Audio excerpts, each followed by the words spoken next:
Sud Radio. Ça va mieux en le disant. Jean Dorido. Bonjour mon cher Jean. Bonjour mon cher Maxime, bonjour à tous. Comment allez-vous ce matin? Ça va merveille.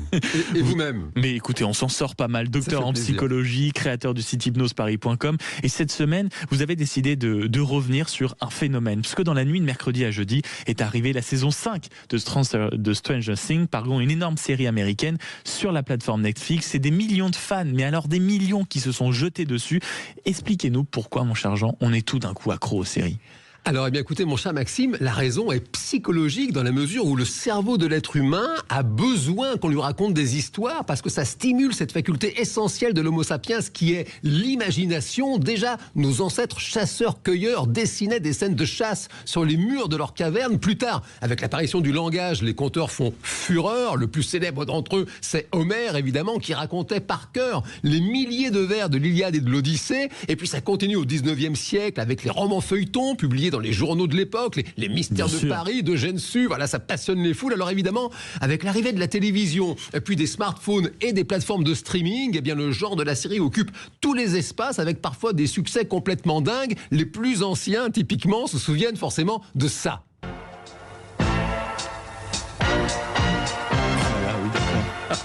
Exactement, c'est Dallas, ça. C'était dans les années 80. Mais qu'est-ce qui fait que parfois, on n'arrive pas à décrocher d'une série, on enchaîne épisode sur épisode? Ça rejoint un peu ce qu'on disait il n'y a pas très longtemps sur les jeux vidéo, il y a cette sensation d'addiction. Eh bien alors écoutez, oui, c'est un petit peu le même phénomène. Et sur ce point, ce n'est pas tant le contenu, Maxime, de la série qui est important, mais plutôt le contenant. Parce que les scénaristes sont de fins psychologues et les structures narratives utilisées, eh bien elles sont faites pour encourager le passage à l'épisode suivant avec typiquement la technique du cliffhanger qui consiste à interrompre un épisode juste au moment paroxystique du suspense. Cela crée une attente hyper forte dans le cerveau qui est telle qu'il est quasiment impossible de résister à cette tentation d'aller voir immédiatement ce qui se passe après dans l'épisode suivant. Et ce phénomène, eh bien, il est renforcé par le côté aléatoire de la récompense, parce que chaque épisode ne contient pas toujours des révélations essentielles, mais de temps en temps, c'est le cas. Et vous vous retrouvez dans le phénomène de la machine à sous. Si la personne perd tout le temps, elle arrête immédiatement, mais il suffit qu'elle gagne de temps en temps pour qu'elle continue à jouer frénétiquement, parce que lorsque le cerveau anticipe une récompense, eh bien, il fabrique de la dopamine, cette fameuse hormone du plaisir intense qui rend complètement accro.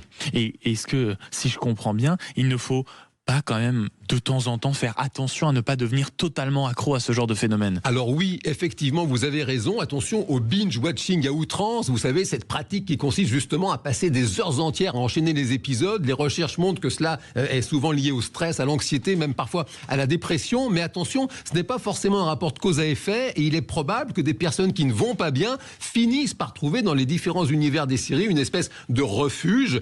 Mais c'est un fait que la surconsommation de séries aurait plutôt tendance à envenimer une situation plutôt qu'à l'améliorer. Pour autant, dès lors que vous parlez autour de vous des séries que vous regardez pour le lien social, que vous êtes vigilant à ne pas tomber dans le binge-watching et que vous veillez à prendre soin de votre sommeil, alors allez-y de bon cœur. Les histoires, c'est bon pour la santé. Il y a des séries absolument pour tous les goûts, pour tous les publics. Et si vous aimez les Madeleines de Proust, vous pouvez toujours plonger ou replonger dans de bons vieux épisodes de ça.